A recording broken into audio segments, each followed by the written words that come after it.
Hello दोस्तों, एक बार फिर से स्वागत है आपका आरएम स्टडी पॉइंट में।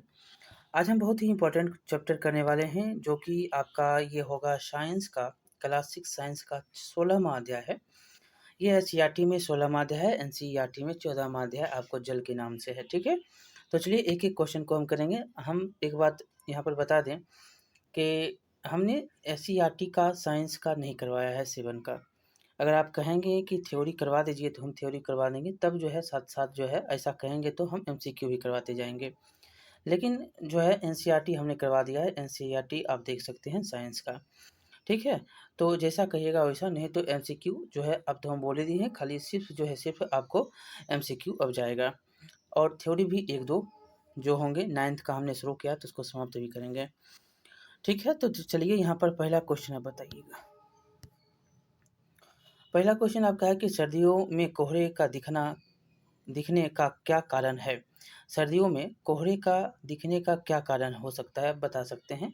वायु में जलवाष्प और नमी का अधिक जानते हैं कि जब हाथ आप देते हैं, तो मैच ऊँच होता है, देखते हैं ना उसमें कि पूरा जो है कोहरा छाया रहता है, मतलब नमी जो है ग्रास में नमी आपको जो है दिखता है। ऐसे सुबह उठते भी हैं तो आपके हाफ़ी से, मतलब कि सर्दियों के दिनों में हाफ़ी से जो है नमी निकलता है।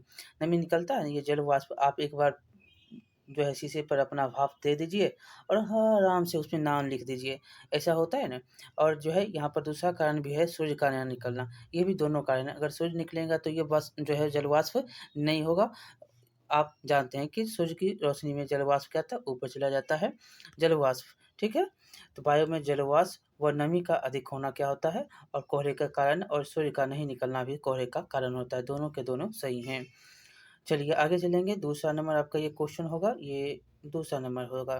दूसरा नंबर क्वेश्चन है कि क्या वर्षा सभी जगह एक समान होती है? क्या वर्षा जो है सभी एक समान होती है? नहीं, सभी जगह जो है वर्षा एक समान नहीं होती है। कहीं पर ज़्यादा होती है और कहीं पर कम होती है।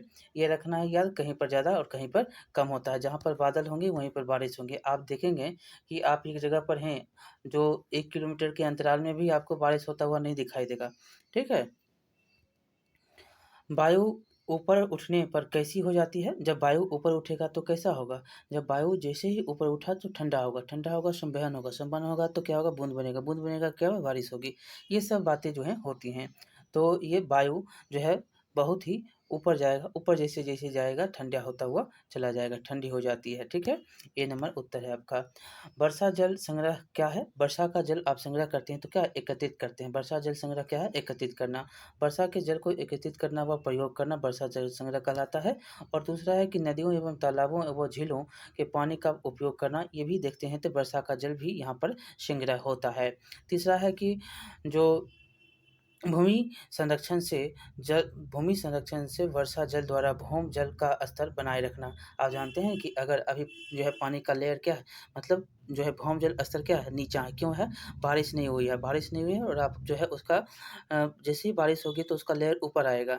लेकिन अभी बारिश नहीं हुई है तो उसका भूमि जल जो है स्तर वो नीचे चला गया। बारिश आएगी तो उसका स्तर ऊपर आएगा। ये सभी के सभी क्या हैं? सही हैं।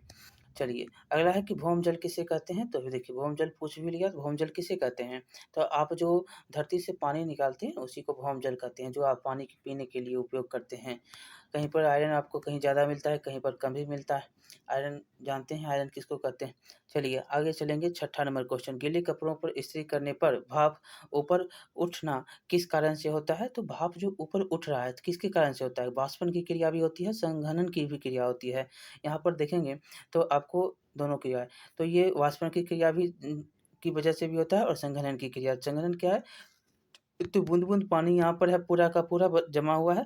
अब गीला कपड़ा है उसमें इस्त्री, मतलब आयरन, आयरन उसमें करना है आपको, तो वाष्पन होता है ना, ऊपर भाप चला जाता है, ठीक है? और भाप जब ऊपर जाएगा तो ऊपर देखने को मिलेगा कि आपको बूँद-बूँद देखने को मिल सकता है। तो ये क्या है? संघनन की क्रिया भी है और वाष्पन की क्रिया भी होती है। यहाँ पर 7वां नंबर क्वेश्चन देखिएगा कि सूर्य के प्रकाश में वाष्पन कैसे होता है? जब सूर्य के प्रकाश है तो क्या होगा? वाष्पन जल्दी-जल्दी होगा ना? यहाँ पर जल्दी-जल्दी होगा, क्या होगा? आंसर ए नंबर हो जाएगा, ए नंबर उत्तर आपका। अब छाया है, आप जो है छाया के स्थान पर देखेंगे, छाया वाले स्थान पर वाष्पन क्या होगा? जब धूप का जो है प्रकाश नहीं यहाँ पर पड़ेगा, तो वाष्पन यहाँ पर धीमे होगा, क्या होगा? धीरे-धीरे होगा। ये धीरे-धीरे मतलब बी नंबर आपका उत्तर है। आगे चलेंगे, पृथ्वी से ऊपर उठकर ताप में क्या बदलाव आता है? पृथ्वी से ऊपर उठकर ताप में क्या बदलाव आएगा? ताप जो है बदलाव क्या होगा? ताप कम हो जाएगा, ये कम हो जाएगा। पृथ्वी जैसे अभी आपने ऊपर पढ़ा ना कि जाता है ऊपर तो कम होता चला जाता है, तापमान में कमी होती चली जाती है। जब अंदर जाते हैं तापमान में वृद्धि होती है। आपको पता ही है कि धरती के नीचे जाएँगे तापमान में वृद्धि होगा, धरती के ऊपर जाएँगे तापमान में कम होगा। और तापमान में कम के कारण ही जो है क्या होता है, एवरेस्ट पर जाने के लिए आप ऑक्सीजन लेते हैं, ऑक्सीजन लेवल क्या होता है? कम हो जाता है। अगला क्वेश्चन ये 10वां देखिएगा कि जलवाष्प होने के बाद क्या शेष रह जाता है? जब जलवाष्प हो जाएगा तो नमक रहता है ना, तो नमक जो है आप समुद्र के किनारे में देखते हैं कि गड्ढा खोद-खोद कर पानी जमा किया जाता है ऐसे करके, और यहाँ पर पानी पूरा है, अब जो है ये जलवाष्प हो जाएगा। जब ये जलवाष्प होगा तो ये नमक का ढेर लग जाता है, यहाँ पर क्या हो जाएगा? नमक हो जाएगा।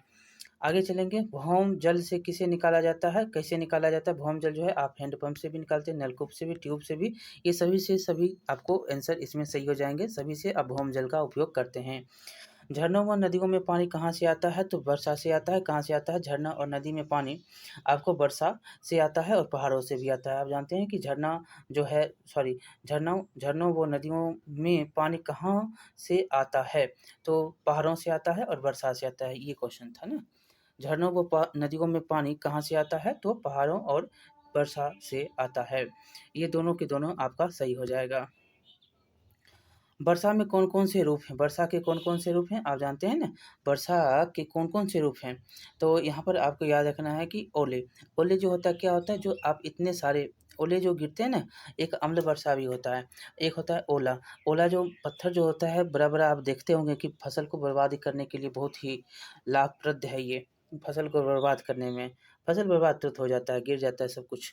हिम जो है, हिम भी आप बर्फ़ कहते हैं, और उसके बूँद भी जो होते हैं, ये वर्षा के रूप हैं, ठीक है?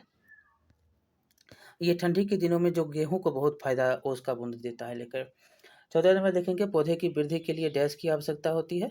तो पौधे की वृद्धि के लिए आपको पता ही होगा कि पौधे की वृद्धि के लिए नाइट्रोजन की आवश्यकता होती है।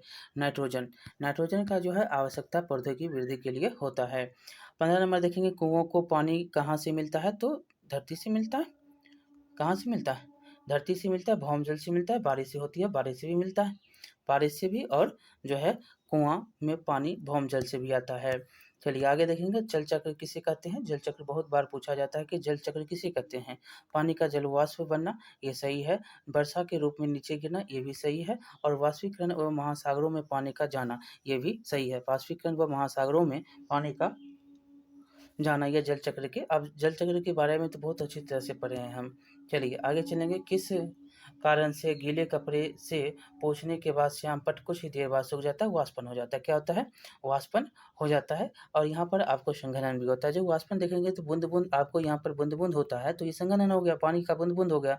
अब जो है ये क्या होता है? अब इसको मिटाइए, तो ये जो होगा क्या होगा? वाष्पन होगा। वाष्पन की क्रिया से ये क्या होगा? सूख जाएगा। अपन तो पानी दे रहे हैं ना, तो ये आपको याद रखना है। सी नंबर जो है आपका सही हो जाएगा, ए और बी। और है अगला क्वेश्चन कि भारी वर्षा होने के कारण मतलब पर क्या हो जाता है? अगर भारी वर्षा होगा तो अभी असम में आया हुआ है क्या बाढ़, अब आएगा बिहार में बाढ़। क्या होगा? अब आएगा बिहार में बाढ़। और पहले असम में अभी ब्रह्मपुत्र पूरा उफनाया हुआ है, ब्रह्मपुत्र की सहायक नदियाँ जो हैं, बारिश भी हो रही है वहाँ पे, तो बाढ़ भी आता है, नदियाँ, तालाब, झील का स्तर भी बढ़ जाता है, जान-माल की हानि तो पूरा होती है। 2008 में आपने पढ़ा कि जो है बिहार में कितना हानि हुआ है, 54 मतलब 400 से ज़्यादा लाश, 400 से ज़्यादा लोग मरे थे, और बहुत जो है लाख हेक्टेयर फसल बर्बाद हुई थी, 3 लाख कुछ हेक्टेयर था वो फसल बर्बाद हुआ था। आगे चलेंगे, नमानवा टोटियों में पानी कहाँ से आता है? टोटी में जो आप पानी देखते हैं वो कहाँ से आता है? ये दनिया नदी से भी आता है, झील से भी आता है, कुआँ से, सबसे कनेक्ट कर देते हैं, अब यहाँ पर टोटी में पानी आ जाता है। चलिए आगे चलेंगे, 20वां नंबर कि समुद्रों और महासागरों का जल कैसा होता है? एकदम खारा होता है। कैसा होता है? खारा होता है। आगे देखेंगे, सूखा के क्या नुकसान है? सूखा से क्या होता है? भूमि मृदा की उपजाऊ शक्ति कम होती है, एकदम कम होती है। आपको पता ही है कि मृदा मतलब मिट्टी की उपजाऊ शक्ति क्या होती है, पूरा कम हो जाता है। सूखा मतलब पानी नहीं है तो। नदी, तालाब, झील ये भी जो है कम पानी का जो है, इसमें भी पानी सूख जाता है, कम हो जाता है। भौम जल जो होता है, भौम जल, ये भौम जल होगा, भौम जल में भी कमी आती है। अभी जैसे आपको देखने को मिल रहा होगा कि पानी जो है चापाकल से नहीं निकलता है। अगर 2-4 बम्बा मारिएगा तब 1 लोटा निकलेगा, मतलब 1 जग निकलेगा, 1 मग निकलेगा, ऐसे आप बोल दीजिए। जो भी कहिए, 1 बाल्टी भरने में तो हाथ और पिट्ठी दोनों दर्द करता है। चलिए 22 नंबर देखेंगे, वर्षा तथा जल के रूप में गिरा जल वापस कहाँ चला जाता है? तो वर्षा और जल के रूप में गिरा हुआ जल समुद्र में चला जाता है। कहाँ जाता है? समुद्र और महासागर में। यह अपना स्थान फिर से चलता है, लेकर ग्रहण करता है और फिर से यहाँ से जो होता है क्या होता है? वाष्पित होता है। चलिए आगे चलेंगे। यहाँ पर अगला क्वेश्चन है कि राइम ऑफ द एंशिएंट मैरीनर कब लिखी गई? ये कब लिखा गया था? ये लिखा गया था 1798 ईस्वी में, 1798 ईस्वी में। अगला क्वेश्चन है कि पृथ्वी से ऊपर उठकर ताप में क्या बदलाव आता है? ताप में कमी आ जाती है। ये 2-3 बार क्वेश्चन हमने दे दिया, 2-3 बार आपसे पूछा, बहुत बार पूछा जाता है। अगला है भौम जल किसे निकाला जाता है? हैंडपंप, ट्यूब पंप जो है सभी से निकाला जाता है। हैंडपंप, नल ट्यूब और ट्यूबवेल ये सभी से जो है भौम जल निकाले जाते हैं। जल वाष्प किसे कहते हैं? पानी ऊपर उड़ने की क्रिया को, पानी दबने की क्रिया को, पानी बहने की क्रिया को, पानी बर्फ बदलने की क्रिया को। यहाँ पर आपको बताना है कि जल वाष्प जो है किसे कहा जाता है? तो पानी ऊपर उड़ने की क्रिया को जल वाष्प कहते हैं। बस ए नंबर आपका इसमें उत्तर हो जाएगा। अगला क्वेश्चन देखिएगा कि 27 नंबर है कि जल को गैस अवस्था में कैसे बदला जा सकता है? तो बस उसको गर्म कर दीजिए। गैस अवस्था में वो जो है जल मतलब गर्म करेंगे जल तो वो गैस अवस्था में बदलता है, बुलबुला देखते हैं वो छूटता हुआ चला जाता है ऊपर की ओर। आगे देखेंगे 28 नंबर, भारत में वर्षा किस मौसम में होती है? तो मानसून के समय में जो है ये वर्षा आपको होती है। बारिश देख रहे हैं ना, अभी कितना मानसून तड़पा रही है बिहार को।